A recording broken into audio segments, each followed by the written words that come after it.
Assalamualaikum warahmatullahi wabarakatuh. Waalaikumsalam. Alhamdulillah. Allahumma shalli ala sayyidina Muhammad wa ala ali sayyidina Muhammad. Kaum muslimin dan muslimat dimanapun berada, kita kembali kepada kajian kita sebagaimana mestinya tentang Sirah Nabawiyah. Kali ini kita selalu disuguhkan dengan topik-topik menarik.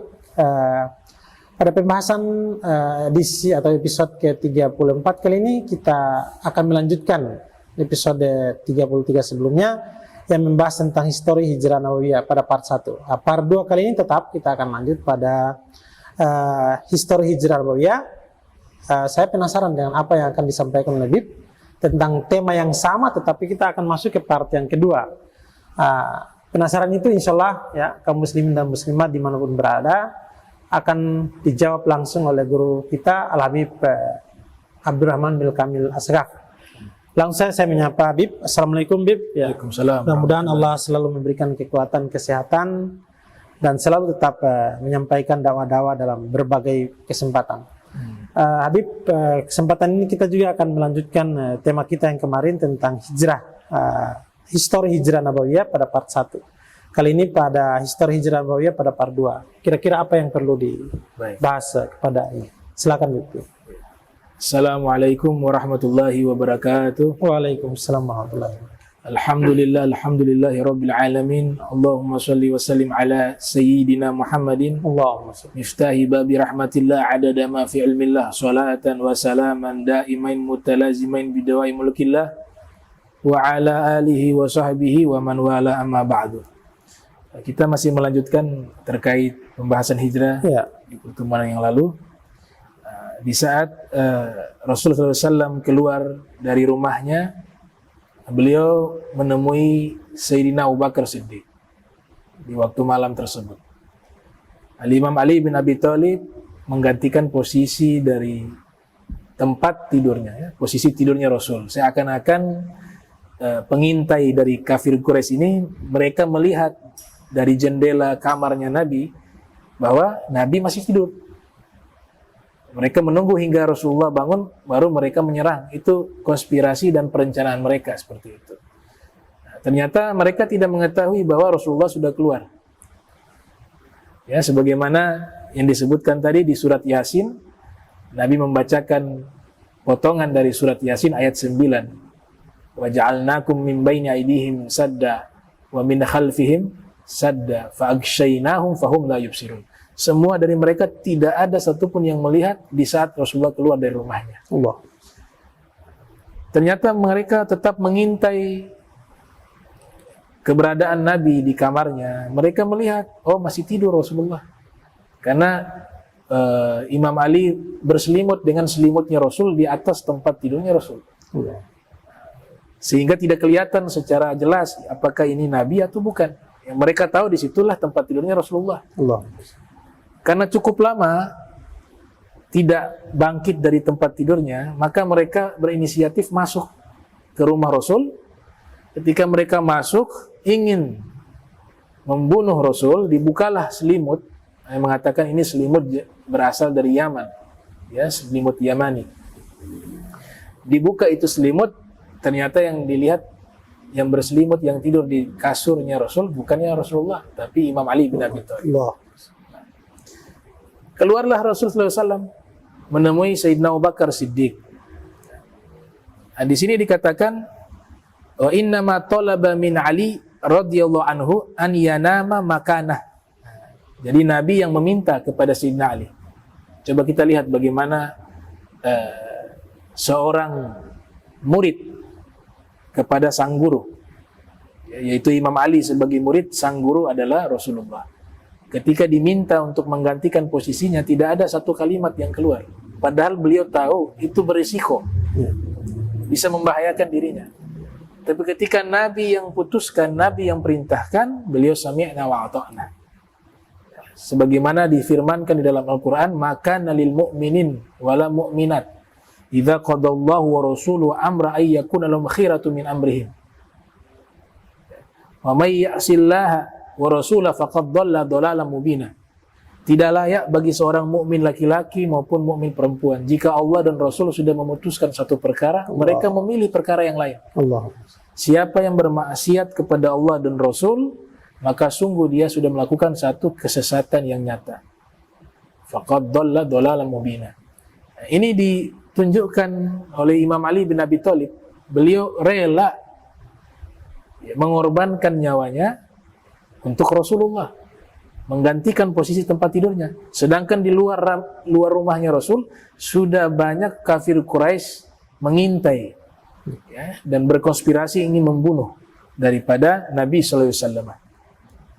Wa amaru idza asba an yarudda wada'il lati kana auda'aha kuffaru Quraisyin indahu ila ashabihima. Ada wasiat kedua dari Nabi, dan ini sangat luar biasa. Nabi mewasiatkan kepada Imam Ali ketika sudah tiba waktu pagi, semua barang titipan dikembalikan kepada pemiliknya. Ini barang titipannya orang-orang siapa? Kafir Quraisy. Wow. Mereka memiliki barang-barang yang berharga, mereka titipkan kepada Nabi. Keluarga mereka sendiri mereka tidak percaya.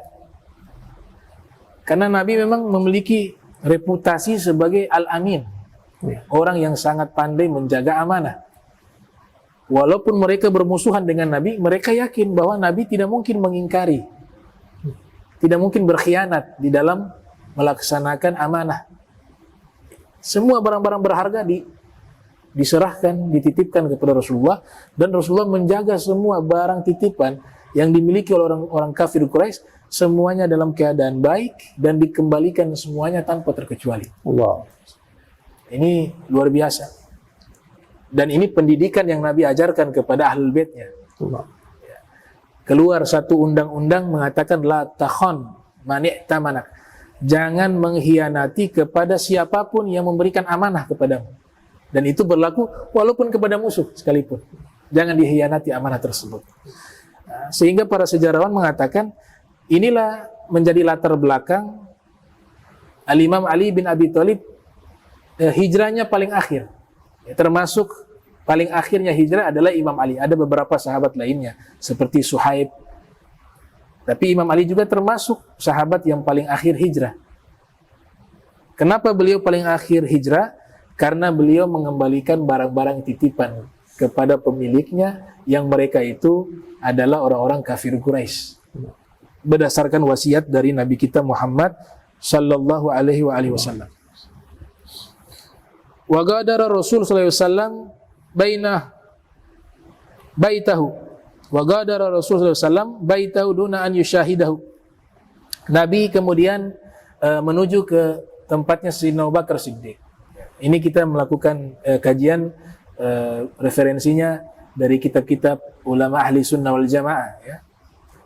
Yaitu Said Ramdan Al-Buti dalam kitab Fiqh Sirah Nabawiyah, juga Ibn Hisham, Ibnu Katsir, kemudian kitab Dr. Mustafa Sibai dan ulama-ulama lainnya. Jadi kalau pendekatan mazhab yang lain secara subjektif membahas masalah Sirah Nabawiyah, terjemahannya agak sedikit berbeda, dan itu kami juga pelajari hal itu. Itu bisa nanti kami jelaskan di sesi-sesi berikutnya.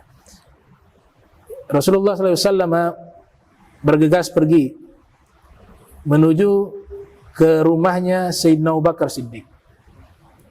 Kemudian sampailah di sana, disiapkan 2 kendaraan, dan keduanya bertekad untuk keluar dari kota Makkah.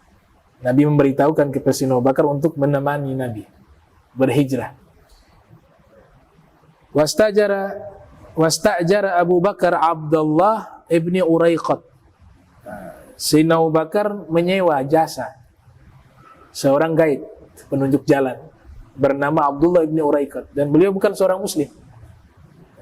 Di sini ada hikmah bahwa kita bisa mempekerjakan orang non-muslim yang punya keahlian tertentu, ya, selama tidak masuk di dalam ranah akidah, ya, atau keagamaan, tapi untuk masalah-masalah yang sifatnya duniawi, keahlian mereka bisa kita gunakan. Sebagaimana Sayyidina Abu Bakar menyewa Abdullah ibn Uraiqat sebagai penunjuk jalan. karena beliau tahu di mana jalan-jalan pintas untuk bisa sampai ke kota Al-Madinatul Munawwarah. Dan memang Abdullah bin Uraikot juga terkenal orang yang bisa dipercaya. Itu yang penting.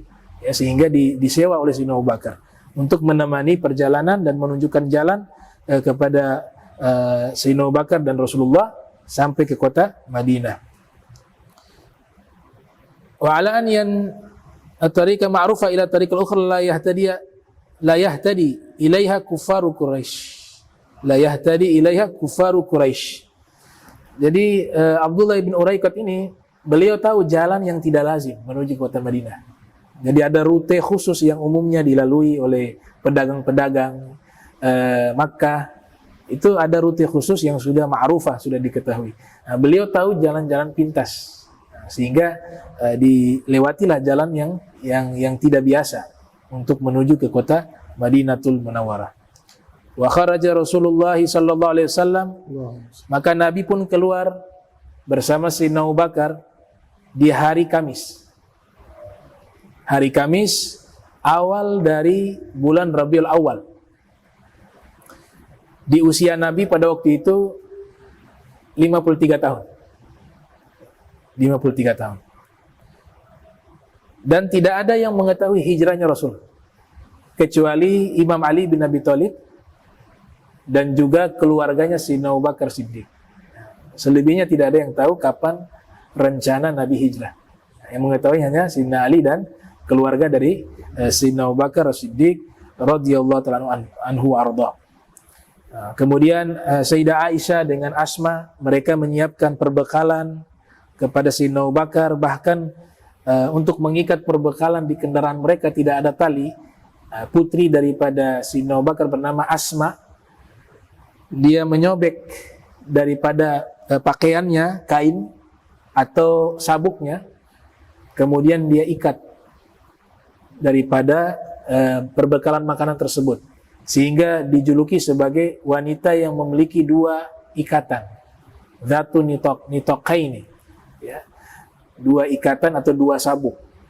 Itu luar biasa dari putri-putrinya Sayyidina Abu Bakar. Mereka juga turut andil di dalam hijrahnya Rasul SAW menuju ke kota Madinah. Dan mereka belum berhijrah. Ya, Asma dengan Aisyah hijrahnya juga belakangan. Sampai akhirnya pergilah Rasul bersama Abdullah bin Uraikot antariqil Yaman. Jalannya itu jalan yang menuju ke Yaman. Ya, jalan pintas itu arahnya menuju ke Yaman hingga sampai ke Goa Thur. Keduanya sampai ke Goa Thur. Di situ hanya ada Rasul dan Sayyidina Abu Bakar. Wa fir riwayah ada yang mengatakan itu adalah Rasulullah dan Imam Ali bin Abi Thalib. Dalam kitab-kitab sejarah yang lainnya menyatakan demikian. Ya. Masuklah ke dalam Goa Thur dan menetap di dalamnya selama 3 hari. Ya. Beralaskan batu, berbantalkan batu, mereka tidur di dalam Goa Thur tersebut. Turunlah ayat, la tahzan innallaha ma'ana. Jangan kau bersedih, sesungguhnya Allah bersama kami. Karena Sayyidina Abu Bakar melihat di depan pintu goa sudah berkumpul orang kafir Quraisy. Bahkan beliau katakan seandainya mereka duduk, maka kita akan ketangkap dan kelihatan. Ya. Begitu dekatnya jarak tersebut.